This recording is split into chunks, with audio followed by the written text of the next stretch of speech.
Find yourself in the Beachview area of Pittsburgh? Check out the official pizza of this show, Slice on Broadway, sharing an abnormal obsession with pizza we can relate to. Check them out at sliceonbroadway.com and tell them this show sent you. I'm getting awesome, you're getting awesome, we're getting awesome, yeah, that's what I said now. I'm getting awesome, you're getting awesome, we're getting awesome, yeah, that's what I said.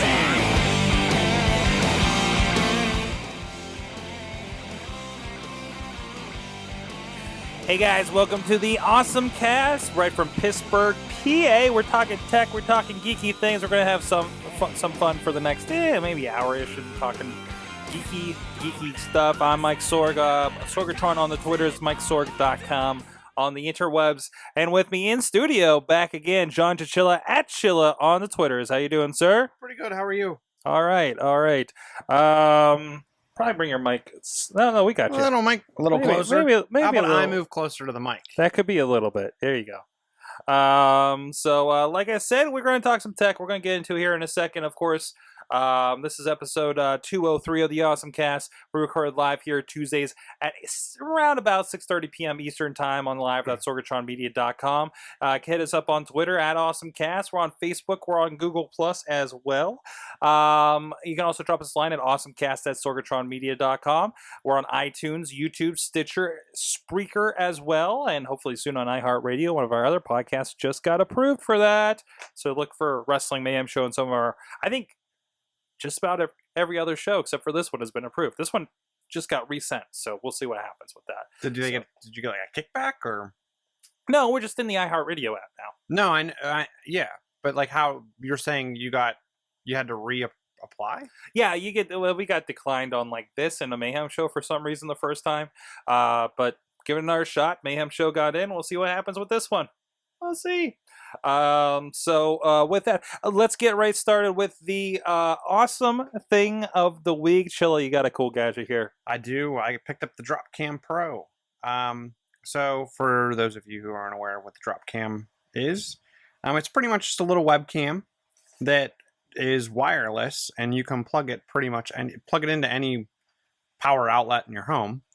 And the setup was relatively easy. I used a phone to set it up. You can set it up from your computer, Mac, Windows. You can set it up from an Android device, an iOS device, whatever. So far, it's working extremely well. One of the things that I really paid attention to and looking when I was looking for a camera was not just the quality, but the security. They actually have the capability where it's location aware. So you can make it where if you leave the house, it'll shut the camera off, or when you get home, it'll shut the camera off. We're using it as kind of a additional baby monitor. So we pretty much having it running most of the time. We're not using any of the cloud recording. We're not sharing or anything like that. But the app's extremely intuitive. You can actually set up multiple cameras all within the same app, which works pretty well. I don't have multiple cameras, but from what I can tell, if it's just as easy as setting up the first one, it works really well. You do sometimes get bombarded with notifications on your device if you have things like notify me when there's motion, notify me when there's sound. Mm-hmm. It is sensitive, which to me is a good thing, not a bad thing. Here's one. I know a lot of places use it. Like here's twit.tv. They actually have a Dropcam live there, so you can see what's going on during between shows and stuff. Can I see what's going on? So yeah, it's pretty cool, and I think people like drop them in other. It's nice because you can just put it somewhere, and you have something through Dropcam like this. Yeah, and it hooks up to your Wi-Fi network. I did do some research on this, and there were a handful of negative reviews in the various sites I went to read the reviews. A lot of it said there was a long lag, like 10 to 15 seconds. Then other people claimed that there wasn't a lag. I can tell you there is on my network, and you figure the camera has to go out to the internet and then back to your device that you're watching from. On that, I probably get about a 1 second delay which to me isn't bad. I'm guessing a lot of it has to do with the speed of your internet. Mm-hmm. So if you're on DSL and you're trying to stream, because again, it's going out. Yeah, it's going out. It's leaving your network. It's not. You're not getting it directly on your Wi-Fi from that camera to your phone. They do tout an 8x zoom. Keep in mind it's a digital zoom, but the zoom does for what I'm using it for. It works quite nice. I'm not using, like I said, the cloud DVR service. They do have a couple tiers of cloud DVR where you can record to their cloud and they'll keep it for a certain length of time. Which I can imagine some people wanting for like a home security or something along those lines.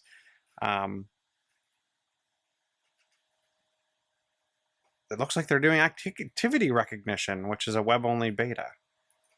What kind of activity? Like something's happening, or?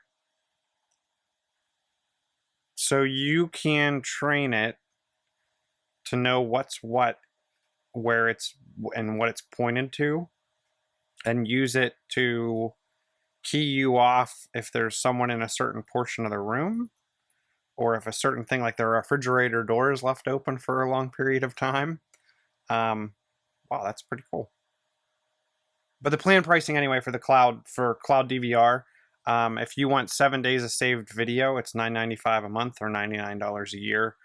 If you want 30 days of saved video, it's $29.95 a month, $299 a year. Like I said, I'm not interested in the cloud DVR, so I'm not paying a monthly fee. Mm-hmm. I use the app. I've used the app on an Android device. It's worked well. I've used the app on an iOS device, and I've used it from a browser. So far, so good. It does have two-way audio. Obviously, it doesn't have two-way video. So you can talk to the person that's in the room remotely via the two-way mic. I'm surprised how many people have not noticed it in our house. The majority of people, it's sitting up on the mantle, have not noticed it. I think my sister noticed it when she was over on Sunday. Mm-hmm. But other than that, no one's really noticed it. You can turn on and off the notification lights. So if you want to point it in the window and kind of use it as an outside surveillance video camera, I think it has a blue light when no one's using it, and maybe a green light when someone's connected to it. I can't remember. Really? Exactly. But you can actually, through the app, shut that light off. So if you wanted to kind of put it up in a window and make it not as noticeable, there's not going to be a light in the dark pointing out your window or whatnot. Mm-hmm. So I thought that was pretty nice. We leave the light on just to keep us aware. I was a little nervous about the security around it and people hacking into it and whatnot. There's some horror stories out there, but I feel pretty comfortable with the security around the device and the authentication and everything. So I'm gonna keep it. Awesome. So you can check that out at dropcam.com, right? Yeah, and word is that, and it worries me a little bit, that Google was eyeing them up. Of course. Why not? But now Google will be watching everything I do. They already are. Hey, mm-hmm. Glass. There you go. My awesome thing. I was doing some research this week, Chilla. And it's been out actually for a little bit. It kind of caught my attention a little bit more because they just added a Marvel Superheroes pack that's coming soon, I believe. But Disney Infinity is I wanted to talk about briefly. Of course, this is more on the video game side, but we're just coming off E3, and I think remember last week we talked about, I think they're like the amiibos that Nintendo's doing with their characters. Right. This is, again, and of course we all know about Skylanders, which kind of started this craze, and now everybody else with an actual brand and IP is kind of getting into it. This is Disney's play. They've been going at for a while. You can get it on, I think, about every major console at this point. I was seeing versions for the Wii U and, of course, the PS4, PS3, Xbox 360. I think we're out there in the wild when we're looking. But the PC version is actually free to download, so you can go snag it, download to your computer, and it actually plays you through this interesting introductory sequence, which kind of, you kind of partially play, you get a glimpse at the Pirates, at the Monsters Inc., at the Incredibles, and all that, kind of Disney visuals, that kind of stick out to you, right? And you get to see how it plays. And then it goes in, and you have, like, they give you, it looks like they give you a Mr. Incredible figure virtually, which means you can go into the toy chest or the play set, which is the world where you can basically play the video game in, right? Mm-hmm. And of course, they got, and the whole thing is you buy these figures and you get this little play mat, and I presume it has some kind of NFC in it, and the character gets in your game, you can play as them and have some fun with it. I could get into this, unfortunately. Being a fan of some of the Pixar stuff, and now with the Marvel, I think they're going to get a lot of people involved with this, with the Marvel connection. But played pretty well on my poor underpowered Windows 8 machine over here. I thought that machine's pretty beefy. Not really. Oh. It's only got like 4 gigs of RAM. It played some games. I also had some other stuff going on in the background, so it was kind of lagging. So I might want to try it again. Wow, I don't know what else to say about it. They do have, like I said, it's online. You can find it for the consoles. They actually do have a tablet side of things that you can, for iPad and Windows tablet, you can get it for. But that's mostly the building and editing. These play sets, these worlds, you can actually, looks like you can build, and there's a lot of community ones you can download. So, I mean, it makes sense to give the game away for free. You go buy the figures for about $12 a pop, it looks like. You can actually buy them for about $6 online, virtually, without getting the actual figure. But then you don't have a nice collectible figure and everything.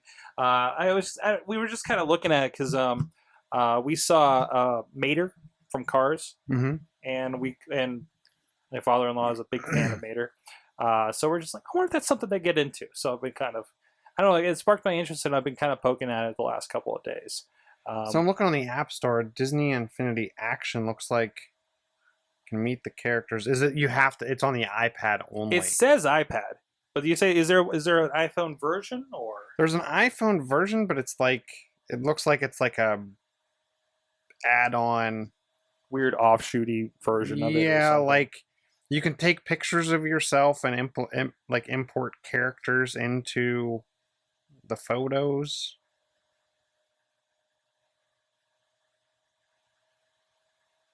And create your own movies. Yeah, this is just a play with your iPhone kind of game, it looks like. So I don't know, but it's definitely worth checking out if it's if you're on a PC. And I think there's probably a demo for the console versions as well. But you said there is a iPad and Windows tablet version. Yeah, and see that, and I think that's more the building side of things, maybe not more the action game version of it.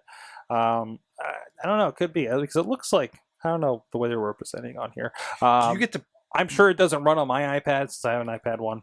So. Oh, and you get to pick when you pick up the little figures, you get to pick which one you're getting.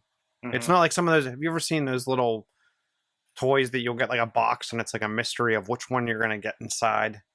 I've seen some of those. Like, this is nice because you at least get to pick who your character is gonna be. Yeah. They have everything. I mean, they like I said, they have Cars, they have Monsters Inc., they have Toy Story, a lot of Pixar. Pixar is well represented here, more so than I think a lot of the other Disney characters. Wreck-It Ralph is in here, which just kind of makes sense. So I mean, that's where people that are super into Disney coming up, super into Marvel. I think this is going to kind of devastate a lot of people's. Because I know some friends. I have some friends that collect toys, pretty heavy, and I would worry when they get into something like this. And they have some nice bundles. Like, they have like, hey, here's a couple of them from Toy Story, here's a couple of them from Cars. And when you get certain characters, like you get like the Pirates one, and it unlocks like the play set to play the Pirates version. They even have the Lone Ranger, that horrible Lone Ranger. Now, what's the Infinity? What's the Infinity base? I think that is required in order for taking your figures and actually importing them into the game. I think that's what's happening there, from what I understand. So, but no, Disney Infinity. It's Disney.com/Infinity if you want to check out more. So, with that, hey, I want to give a shout out here. Let me see if I can pull something up real quick. If I use the right keyboard. Of course, Slice on Broadway. Is also going to be Slice and Carnegie. I don't know. Well, actually, I don't know what their actual name's going to be now that I think about it.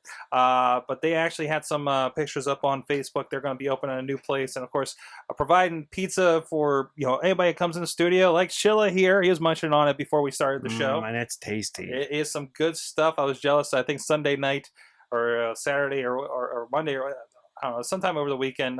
Doug Durda was posting some of the ones that he's seen. Or that he got over the weekend. I want to know what happened when he had all those pizza boxes in the back of the car with his kid. But it like empty. It looked like he just had a pile of pizza boxes for some reason. Like not it. I don't know. Maybe every time he orders a pizza, when he's done, he just throws the box back there. Yeah, there you go. There you go. It's like, here, hold this, kid. But a great place. They were really awesome with us for the AwesomeCast 200. We all went down there and did a special on location for that. Oh, look at that stuff. Look at that stuff. Oh, maybe. It's not updating. There it is. Oh. There it is. Beautiful, beautiful. And here's a look at their new spot over in Carnegie. Where's that in Carnegie? I don't know. I don't know what the address is. I just know it's over in Carnegie. And, oh, there it is. That wasn't from Doug. That was actually one of theirs I was seeing. They were getting their shipment, it looks like. So check them out, sliceonbroadway.com. If you're in the South Hills of Pittsburgh, go support somebody who supports the show. So speaking of which, let's get back into some awesome things. And looks like we may have a couple unawesome things. We'll see how this goes. First of all, I have a couple of tweets I wanted to bring up.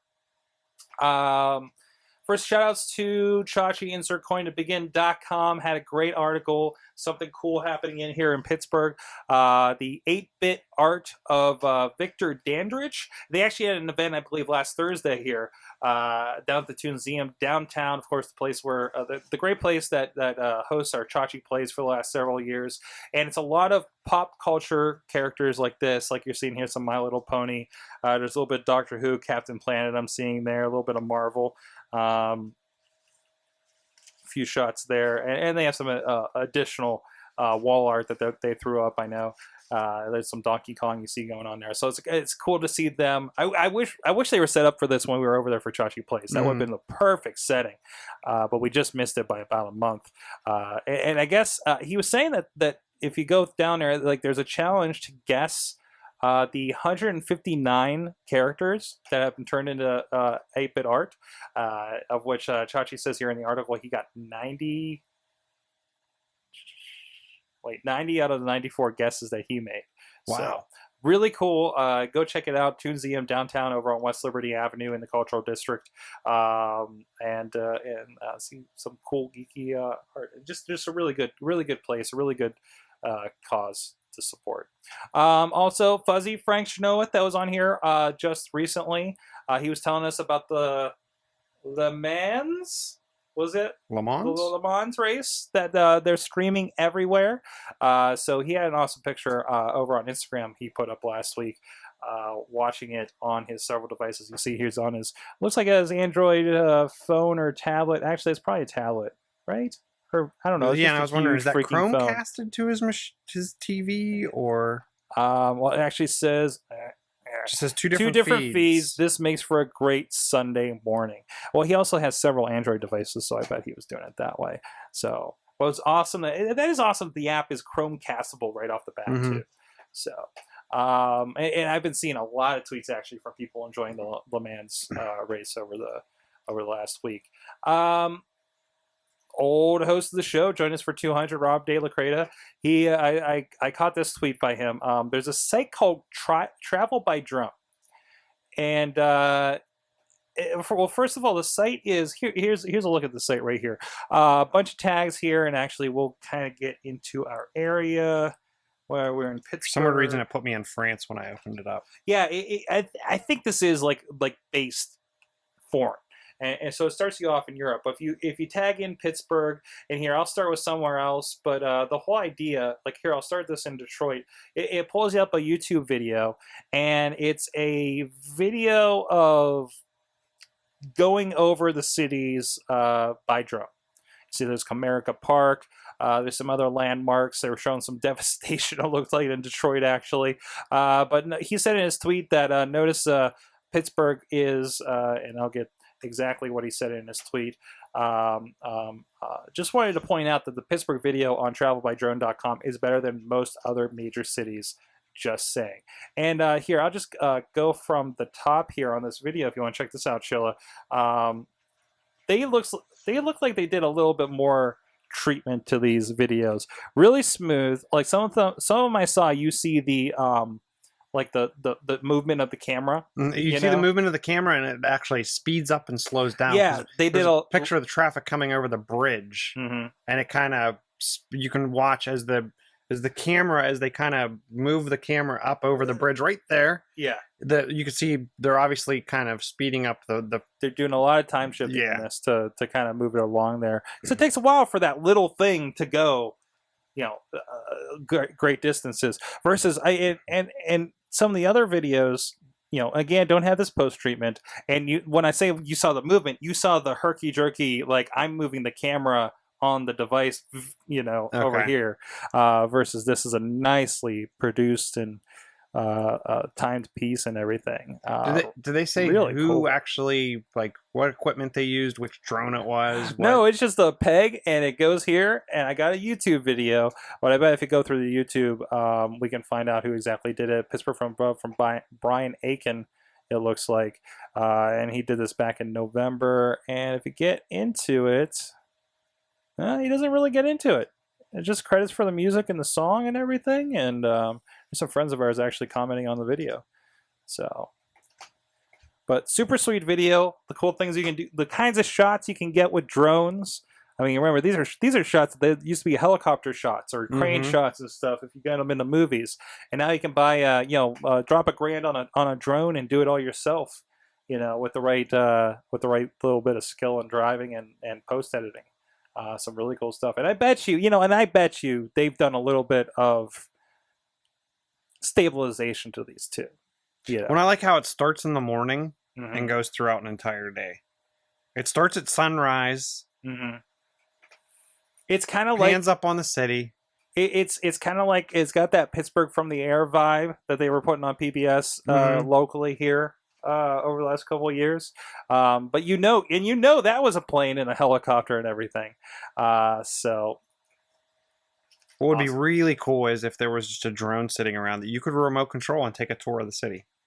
I think the FFA rules will have to come in effect before that'll happen. So go check that out. Travelbydrone.com. Check out Pittsburgh and check out other cities on there. They got a lot of stuff. Going on.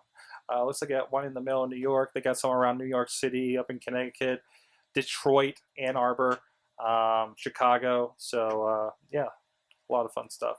So, and from that, we also got, hey, this was a story. We're using Patreon over on Wrestling Mayhem Show. We got a couple people. Nothing to this great effect. And actually, I would like to we might launch this. Hopefully, if I get time to set it up in the next week. I was thinking of applying Patreon to here at the AwesomeCast. See if people dig the idea. The whole idea, for those that don't know, Patreon is you become patrons of something. You say I want to make a painting or I want to make something. In the case that it seems to work for a lot of, in this case. I want to make a podcast, and depending on what it is, and I'd like you to pay, X, you fill in the blank per episode. Every time I put an episode of it, which is really nice if you do a weekly podcast, or and I actually contribute to two of them by the guy we're about to talk about. One's actually a daily tech news show. It's actually the name of the show. And you just say, hey, if you guys give us $1 a month, we're going to have enough to do what we need to do. Right. And the other one, Cord Killers, I actually give $1 an episode. We're doing $1 an episode, or we're doing a per episode over on Wrestling Mayhem Show. And for us, what we used to give out to the app we're also now giving out to those patrons, which is like a little bit extra content, like the stuff we do in between the recordings for the show here on Tuesday nights. And I have some other ideas for AwesomeCast we might be able to do. But this is the success story. Tom Merritt, of course, he was let go near the end of the year. He was the news guy for Twit.tv, the big thing that I follow with Leo Laporte and all them. He was doing it remotely and had moved down to LA because his wife got a job with YouTube and the YouTube studios down there. And he was set up a remote studio, and they were doing their news show using Skype like they do with several hosts across several of those shows. And he was let go and decided, well, I'm going to continue doing what I've been doing. I'm going to do those shows, name them something else, and we're going to try Patreon to try to support them. And to the point where he's bringing in about $11,000 a month of people just saying, I'm going to donate to your show because I dig it. And we're talking $1 a month, $1 an Very episode, nice. Varieties of it. Every week they take a moment, and we try to do this on the show that we've been doing this with, and talk about all the people, and they give nice like for the Cord Killers, they do, okay, you're going to get spoiler in time, which is like we're going to talk about what happened on Game of Thrones 2 days before everybody else gets it. We're going to have kind of state of the show addresses every month where the producer gets on and says, hey, here's this kind of stuff we're working on. If you're wondering why, X, Y, and Z were on the show, and kind of, when we talk about why we're talking about certain stories. So you get the behind the scenes stuff on that for the people into the shows. And it's working. It's really working. And they're not the only ones doing this. There's a lot of other podcasters that are kind of going through the system. This article that we tweeted earlier in the week on Monday is actually with LA Weekly. So under the LA Weekly blogs section, going through kind of what happened and what Patreon is and how it's been effective and what they're doing. I love this idea. It's kind of like kickstarting on an episode basis. And you're not requiring everybody to pay. No, absolutely not. And that's the nice thing. You can still get your name out there. Give the show out there. You have this page. It's a nice home on Patreon. And people can give, and they don't need to. I'm sorry, catching up. I thought this was about this story. Juggalo John on the last story says, I think it was that guy that crashed the drone in the river. Yeah. And he's talking about the Muns and Brother Sorg, maybe because I know he did. Brother Sorg is saying he was downloading Disney Infinity now on his PC, and it's done. No, it's not done because you go load the game, it's gonna do it again. Get all the rest of the stuff. But no, I think it's a really cool concept, and like I said, I'm putting money where my mouth is. I started donating to his shows too, to see how they're doing things and see what we can bring over to some of these shows. So, patreon.com, patreon.com, if you want to check that out. And again, the article's over at laweekly.com, and I'll actually tweet it right now, again from the AwesomeCast account. So, Chilla, why don't we hit up on one of your... Oh, go ahead. I was actually going to say, I want to talk about your Comcast stuff. Okay. So Comcast... Oh, go ahead. This could be a cool idea. It's a cool idea. But this also could be a dangerous idea. Apparently they're doing this in Houston, Texas right now. So the concept is Comcast is carving out a portion of all of their wireless cable modems, segregating it from your home network, and then broadcasting to give people internet, the public. The catch is, to use the public Wi-Fi, you have to be a Comcast customer. Not a big deal, right? Probably not. Looking around my neighborhood from the looks of things, there are very few Comcast customers.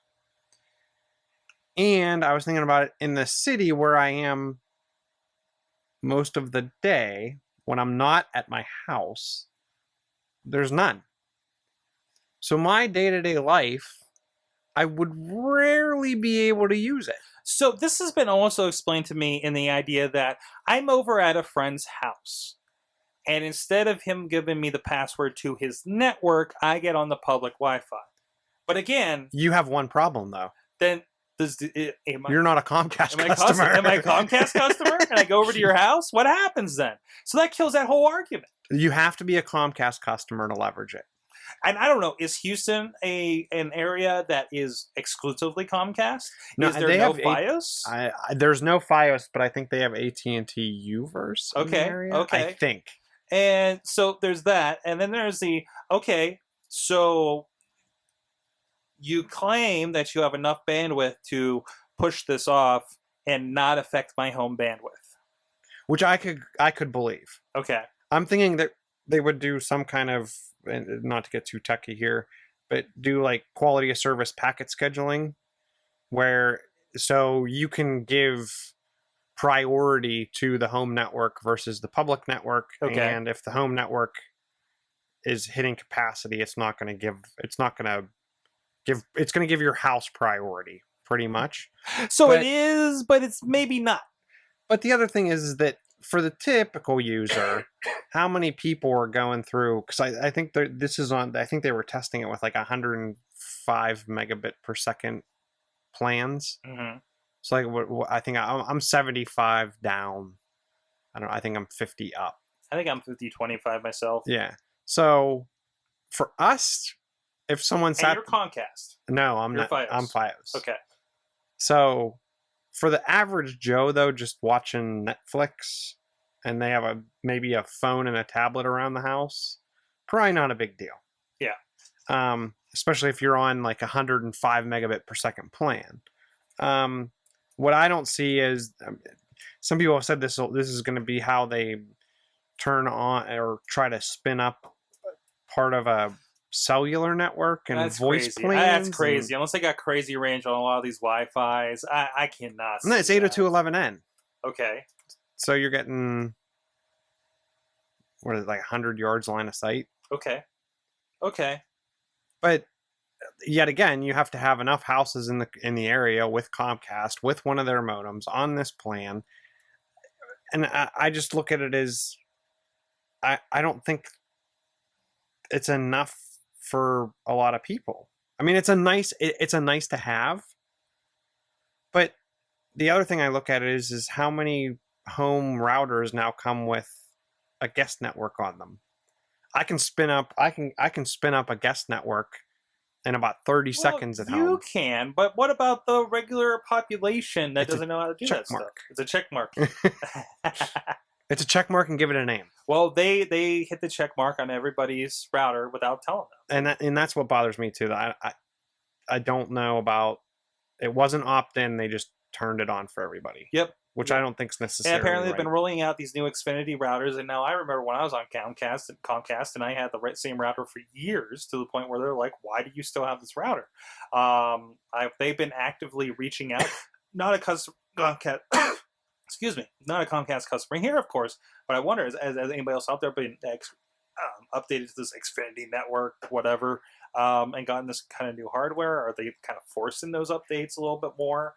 Because I feel like a lot of people are sitting on old hardware. I think a lot of people are sitting on old hardware. The one thing I do like about Comcast is at any given point in time, you can take your equipment in and kind of trade up. And I don't think I can do that with Verizon. You can't do that with Verizon. I was looking for updates because I'm like, do they have a wireless N router now? You got to buy it.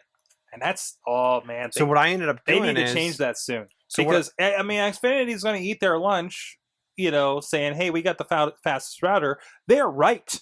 Yeah. Because they got a wireless N. What I ended up doing was I shut off the Wi-Fi on the Verizon router, and I just run my own routers behind it. I think that's what I'm going to end up doing. I mean, I have a secondary one down here in the studio just so I have a strong Wi-Fi signal down here. But yeah, I think an N is in my near future. Now I have some hardware that'll actually run it between the laptop, the phones. I'm sure the tablets do now. I haven't been keeping up with it, but we definitely hit the wall on Wi-Fi to the point where I've noticed we hit the wall on Wi-Fi, and what I ended up doing was pushing everyone else's devices to the 2.4 gigahertz network, and I have all my stuff on the 5 gigahertz. So not only do I have better distance range and speed, but I also have my own little network away from everyone else. Yeah, because I mean, it's like we're streaming something on the Xbox, and I'm in a Google Hangout, and everything goes, whoop, Yeah. you know. Now, is your Xbox wired or wireless? Wireless? Okay. Wireless. Probably at least the most of the problems I have with it, and it's a G.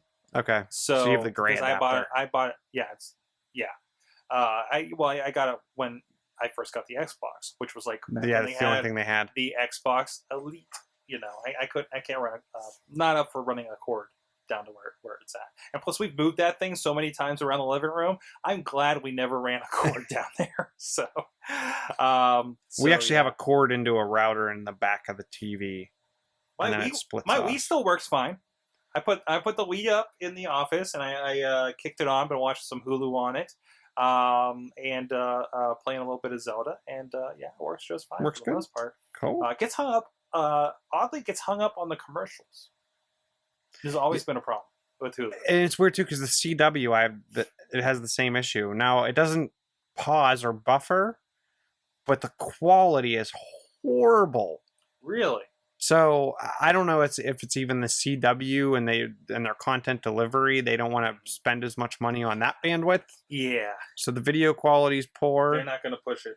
Yeah. They're definitely not going to push it. Certainly. But the shows come out looking good. So it's an interesting idea. I don't know about the cell phone idea, and the whole to expand upon that for those curious. Supposedly, there's been a rumor that Comcast wants to start a cell service, and somebody else tried doing this too.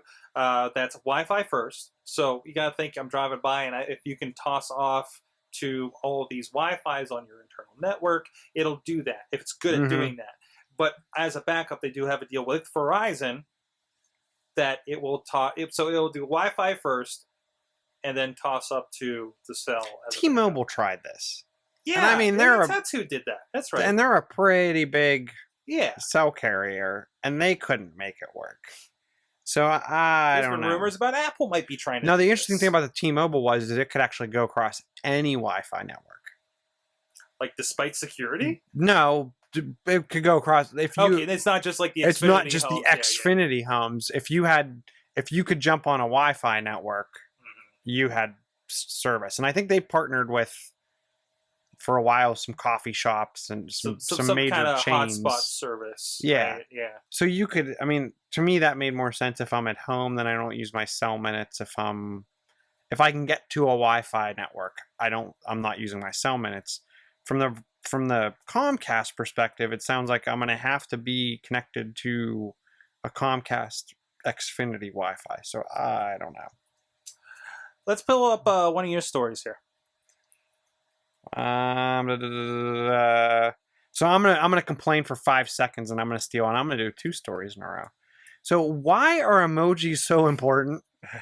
So I got up this morning and I opened up all the different news sources I read, and every site was talking about how whoever the dark overlord is that runs the emoji network is releasing 250 new emojis.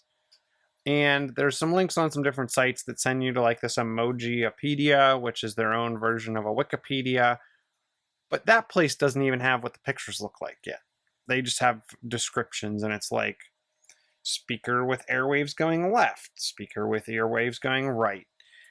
It's fun, and then they do add on there, oh, and by the way, don't forget, you have to wait for the people to update it. So if emojis are built into your OS or built into an app, that developer or the owner of the OS needs to update so you get the new emojis. Why this is like such major news? Maybe I'm just missing the point or getting old. I've seen some texting habits amongst my wife and her friends. I emoji, but I can emoji with what I got. Yeah, I don't need some people some people are texting Pictionary at this point. Okay, which also makes me wonder. Like, I wonder if we're at the point where, I mean, how many third world nations have cell phones?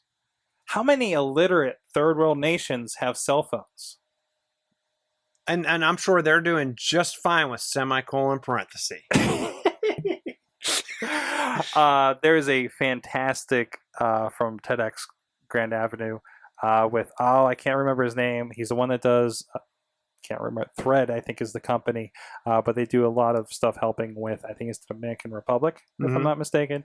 And he has the texting from his new friend in Dominican Republic that they've been helping out, which is in all caps and is tremendous to read along with.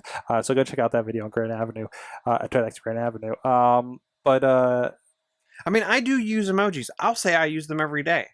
I don't consider this like... I do the emojis, and then I take a picture of myself trying to emulate the emoji. This is something that happens. I think that should be like a 365 thing. You could do emoji of the day. Do we have enough of I want to see like Sorg is the kitty cat. That's the dog. It's the dog? Oh, wow. But what do I do when I get to the buildings? He's making, I think he just did the steeple thing. Yeah.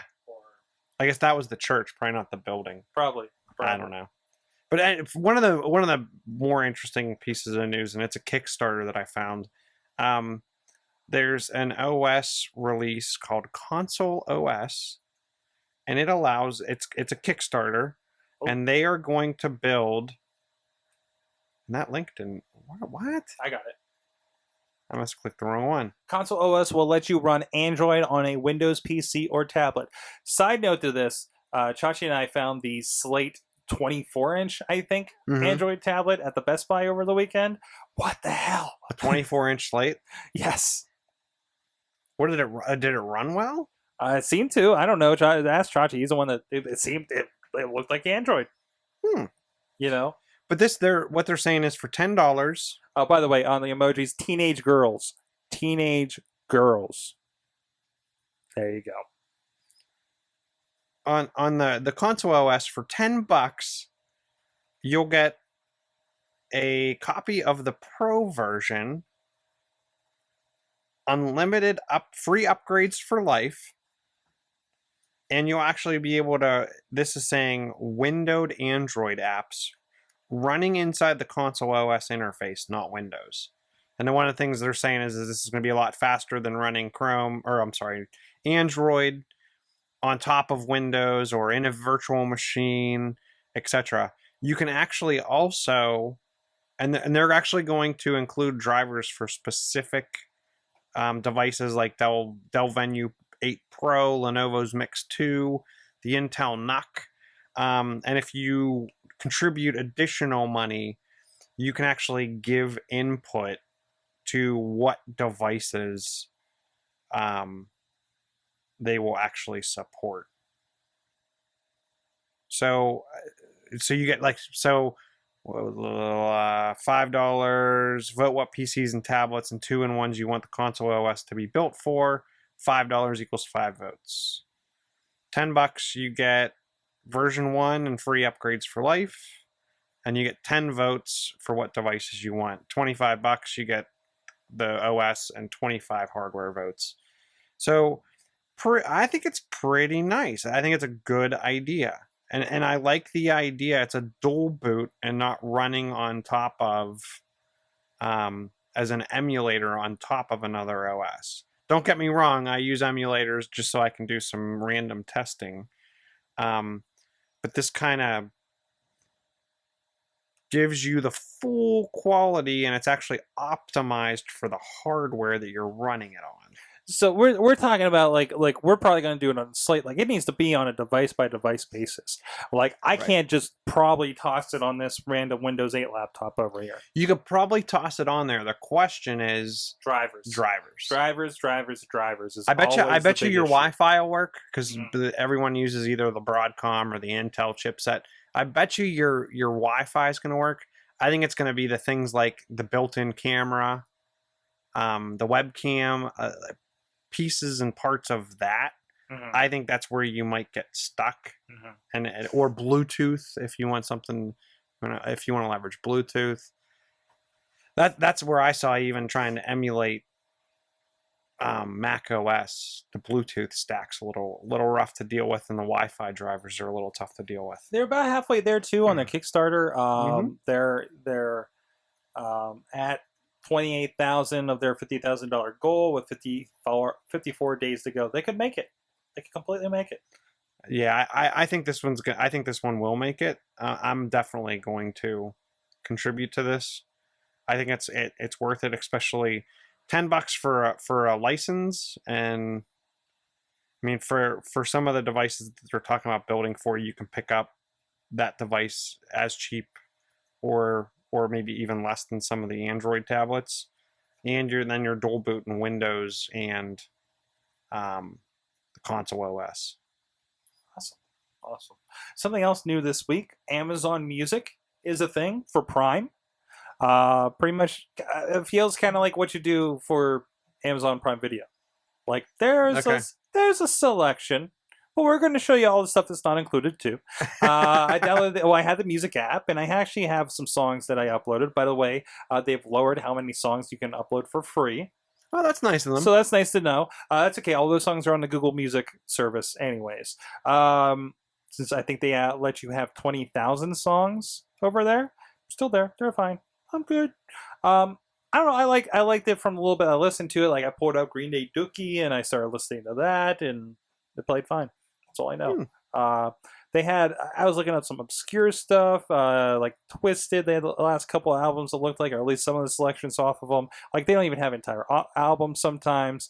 But I don't think this is a replacement for Spotify. It's like, oh, I have that too, because I'm paying for this anyways. Yeah, you're paying for it anyway. It's like, oh, look what I have. I have, there's and there was something behind this too, but I was talking with somebody about, you ever have that dream where you have an extra room in your house that you never knew about? Like I have another place to put stuff. It's like you have this service and they just, it's like that dream coming true. I have another closet of stuff in this service that I didn't know that, and it's the same house, So, and it looks like they're going to do an update later on that allows unlimited offline playback.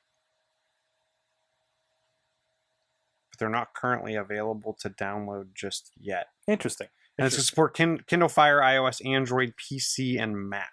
Yeah, it looks like it just, they updated the music app that they already had, and you're good to go.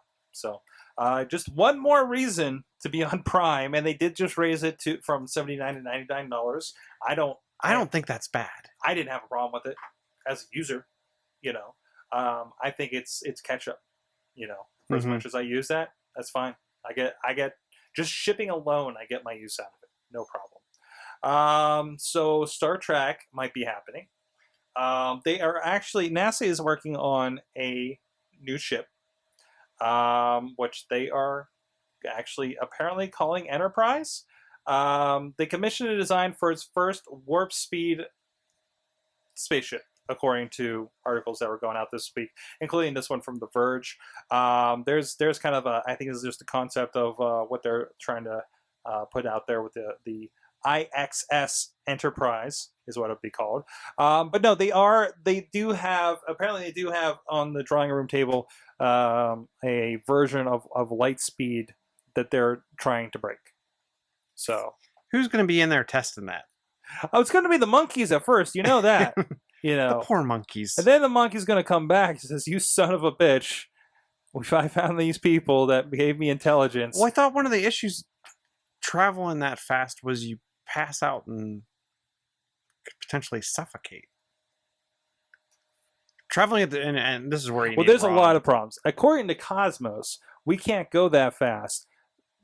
Because we don't. Well, first thing is we don't know what happens. I think across the table we don't know what happens. There's a lot of theories on what happens, but until we can actually actively send something at light speed, I mean, who knows?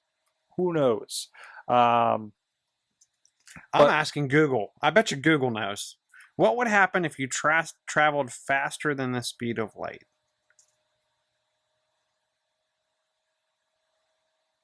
It's 186,000 miles per second. Yep. It says that White and his team at NASA are hoping to make, quote, faster than light travel possible with Alcubierre drives. The drives, named for the physicist, I'm not even trying that again, theoretically work by distorting space-time by expanding the space behind the ship and contracting the space in front of it. The IXS Enterprise could drastically speed up our space travel potential, making a 4.3 light-year journey to Alpha Centauri in around 2 weeks. There you go. So it's nice I don't know. That thing's gonna disappear into a hole, and no one's gonna find it, and then everyone's gonna be scared. I don't know. Or it just like explodes in a burst of dark matter and envelops our solar system, and that's it. You never know. But it's nice to see somebody's working on this. So somebody is working on. They're not calling it light speed. They're calling it faster than light travel technology.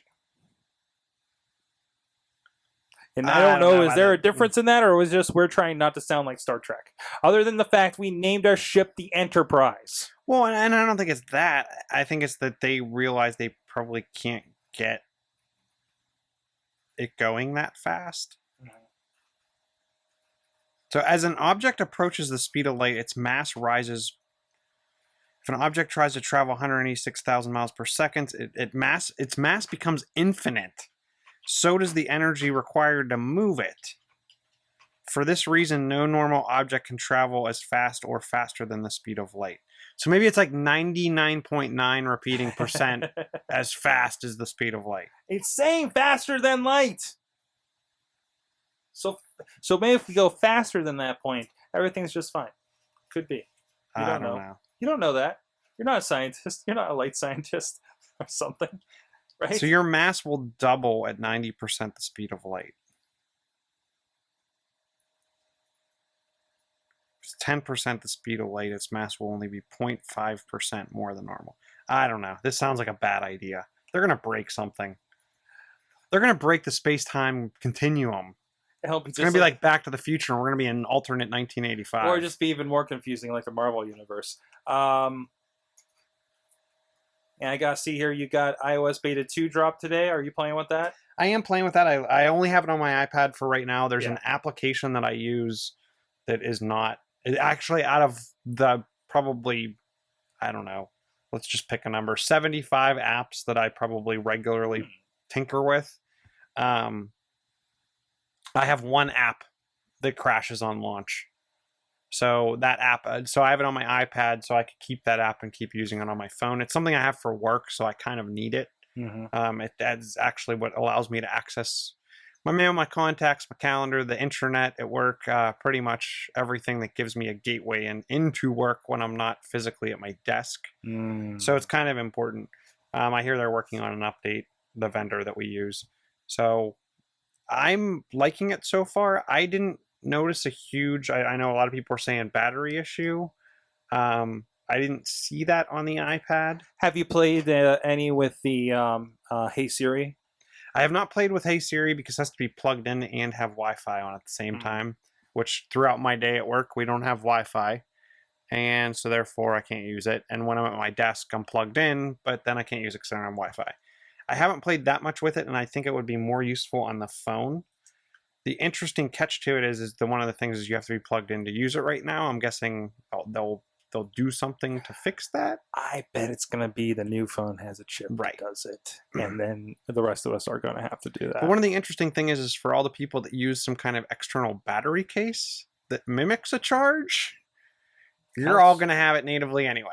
And then you're on a maybe hotspot that mimics a Wi-Fi. Right. You're good. Yeah. So I'm the interesting thing I've seen some of the stuff where they have like the battery shaming where you can see what apps are using the most battery we call power. it battery shaming? That's what people are calling it. Okay. The interesting thing is the thing that uses the most power on my device is the home and lock screen and the general UI.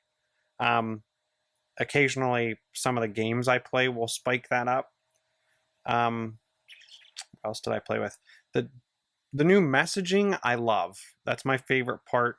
You can click on the information for a message thread and it brings up a summary and all of the photos that were sent throughout the stream.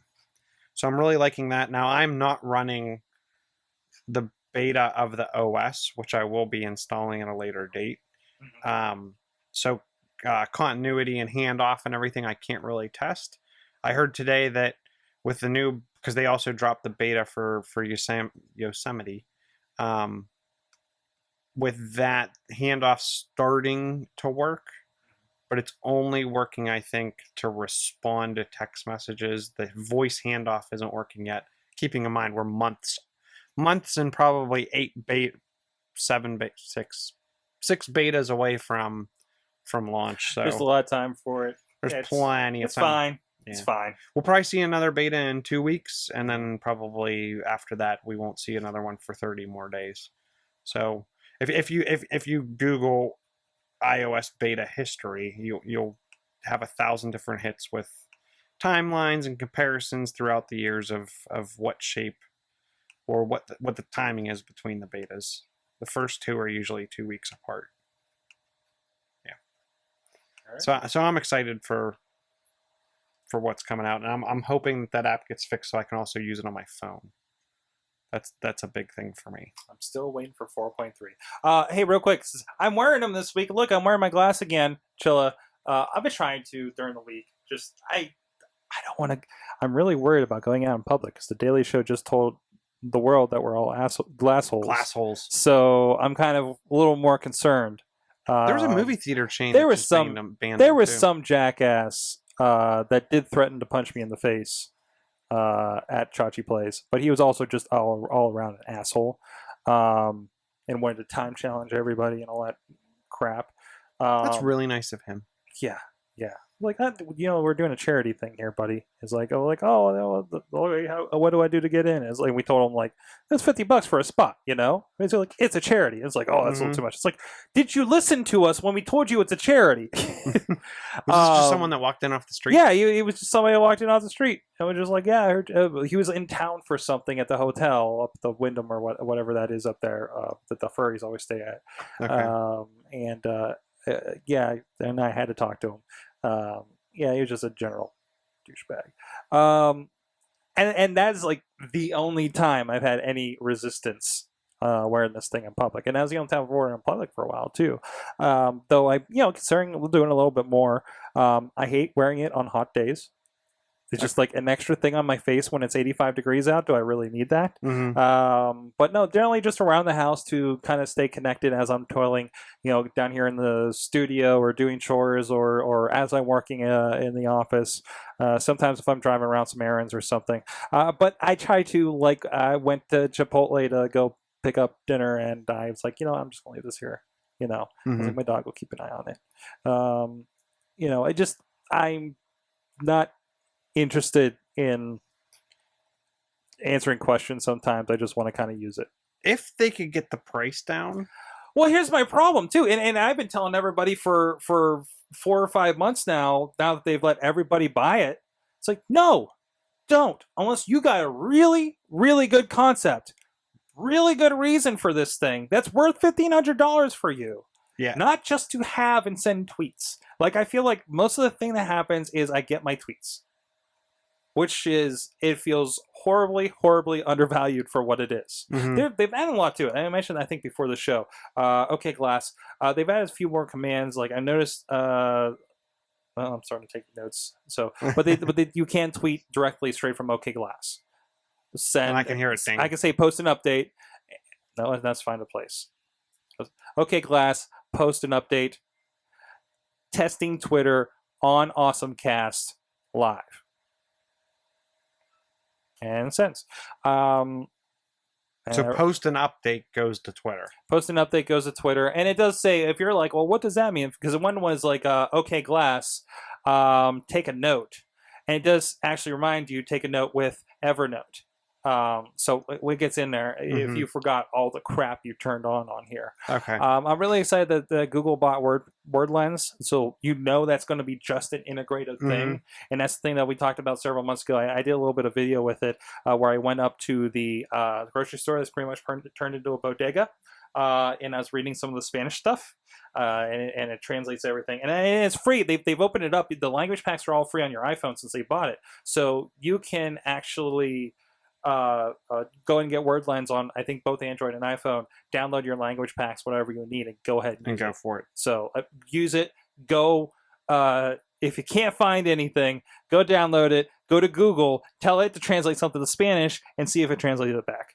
But I noticed in your link here, it's talking about they're trying now to appeal to businesses. Yes, they're opening it up. They announced 5 business partners. And I followed through 1 or 2 of these links. Probably not the one I have linked here. Okay. But there's a hospital in Boston that they use Google Glass, and they have QR codes on each of the rooms, the patient rooms. And they look at that, and it updates them with the information of who's in that room right now. Like, that's a practical use. That's a practical use. And it gives you information about the person in the room. I mean, hell, they're using iPads over at the MedExpress, you know? Mm-hmm. I mean, this stuff is going to keep going. But aside from that, there's a couple companies that have just been doing really good business. More like, your level business kind of. And I could see using it even in what I do in some way, shapes, and forms. Wouldn't it be great? And I don't know, maybe this is pie in the sky, but wouldn't it be great if, for you work at a bank? Right? You won't work at the bank. You work at the bank. They don't let me touch the money. They don't let you touch the money. But maybe seeing them have Google Glass as the tellers, and the face recognition is kicked in by then, and it recognizes customers. Hello, Mr. Smith. Would you like to check on your loan while you're here, or something like that? I could even see it for whiteboarding out stuff and taking a picture of the whiteboard, and or having network diagrams up in my line of vision as a reference as I'm also working on something or designing something. I could just see it coming in handy, even if I had like that kind of voice rec on my machine, to be able to be working on something over here. And this is why I want Android in a window, so I can say, okay, Google, search for blah blah blah blah blah, and then I should be able to like pick the links while I'm actually typing out presentations or working on something to automatically find that just-in-time reference data. And just a real quick, we do have to get going here, but one is called APX Labs. It makes Skylight the leading business software for glass, for instance. Augmex, doctors pulling information. This sounds like this is the QR code thing we were talking about, something called Crowd Optic, detects significant broadcast events from mobile and wearable devices, provides breathtaking content for live broadcast and context-aware applications for sports entertainment, etc., etc. Something called GuideGo. This is all like the company lines and stuff. Wearable Intelligence is another one for glassware for energy, manufacturing, healthcare, and more. And this is their glass certified program. So this is the first step of them saying, okay, this is the stuff that it's not really clear how well they're going to vet everything just yet. But with that, we'll keep on that. I'm sure there'll be more glass news throughout the weeks. Of course, I know we got Google I/O coming up. Amazon announcement tomorrow. Oh, that's tomorrow. That's right. Tomorrow. What is it? Ooh, they're it's saying the Ooh phone. Maybe. It's going to be 3D. 3D, man. Just test. There's a 3DS I found at the mall. It was at the kiosk. I didn't just find it. And I got stole it off a little kid. Of course, my wife, 3D doesn't work, and I'm just like, hey, how does this work for you? And she's like, I have a headache right now. I'm like, okay, there we go. So, and I'm sure you're going to be able to turn. I would think you would be able to turn it off. Hopefully on the phone. Well, why would I get this phone? They're claiming. We'll see. We'll see what this is. I'm not going to speculate. We'll see what this phone is. I don't care until they have it. It's probably not going to be for me anyways. I'm going to order 3. You are going to go to WizardCon Philly? Yep. Going to this weekend. Yep, this weekend. I'm off to Philly, so if you're in the Philadelphia area, look me up on Twitter. Chilla on the Twitters. Less exciting, I'm going to Western New York with spotty cell reception. Ooh. And then we got Google I/O the week after. Next week. Other thing. Next week. Speaking of road trip, I'll hopefully get to poke around with it. We have a new car, and it has Microsoft Sync. Ooh. Now, it's not one with the touchscreen. I don't think it even has App Link, but it's got a lot of the voice command stuff. Cool. Does it work pretty well? It's not my car. Ah, But going on a road trip, I'll have a little bit more time to, I think, poke around at it. So, it has all the Bluetooth. It's our first car with like the Bluetooth. what's your craziness on car it. thingy thing that you plug the cartridge in? What? Oh, automatic. Yeah, there was an update for that today, I think. Oh, I'll have to go check that out. Then. You can check to see how much fuel you have at any time or something like that. Really? Yeah. Good, because my gauge is, I think, unreliable. If it can replace my temperature gauge that went as well, that'd be great. There you go. That'd be great. Just replace the whole dashboard. Yeah, exactly. Well, there's things that do that. I know Frank has something that'll just pull up all the tax that you don't see, Oh. like on his Android. But I think it's, again, you get an OBD port thing like that, and it communicates with it over Bluetooth. So, and yeah. Right. And of course, Google I/O next week, June 25th. So we'll probably be talking about that. Guys, what? That's Wednesday. It's Wednesday. We'll talk about that then next week. Jeez. Guys, Chilla, you have stuff. You're on Chilla. I'm on Chilla. I'm on Chilla. myself. You're in Chilla mode on the Twitters, at Chilla on the Twitters. At Chilla. John's Chilla on the Facebooks and Google Pluses and such. Go ask them your googly questions or your beta questions, all that kind of stuff. I'm Sorgatron, at Sorgatron on the Twitter. MikeSorg.com, Sorgatron Media for all the other stuff we do around here. We might be doing something fun at Alpha Lab Gear tomorrow, so look for the Twitters for that. Is that tomorrow or is it's upcoming? That's the Maker Day, the presidential Maker Day. So Alpha Lab Gear is opening their doors and inviting a bunch of social media and media people to come down and talk to their people. Cool. So that should be fun, especially after just seeing Demo Day recently. When there was a Maker thing with Obama today. That's what this is in conjunction with, apparently, from what I can tell. So I think I'm going to take a camera down and maybe talk to some of these groups.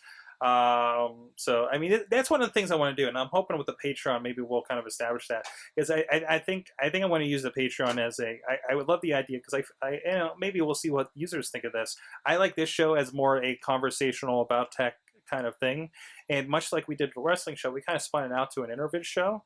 Mm-hmm. I would love to do an AwesomeCast interview every week, and we reach out to some of these companies or other people doing cool things, just kind of all around in tech and social media and everything. So, I mean, that's one of those brainstorm ideas. That's a great idea. It's a great idea. But we gotta, if we can get the Patreon going, if we can get enough to make it worthwhile, I'm not allowed to start any more shows. Just to start a show. So you have to build and on. oh man, do I have ideas! But anyways, with that, again, live Tuesday, 6:30 p.m. Eastern Time, roundabout at live.sorgatronmedia.com. We're at AwesomeCast on the Twitters. We're also on Facebook, on Google Plus as well. And you can drop us a line at AwesomeCast@sorgatronmedia.com, iTunes, YouTube, Stitcher, Spreaker, audio and video forms, however you want us. So with that, thank you to our awesome chat room that's been jumping all night. You've been our awesome audience. Have an awesome week.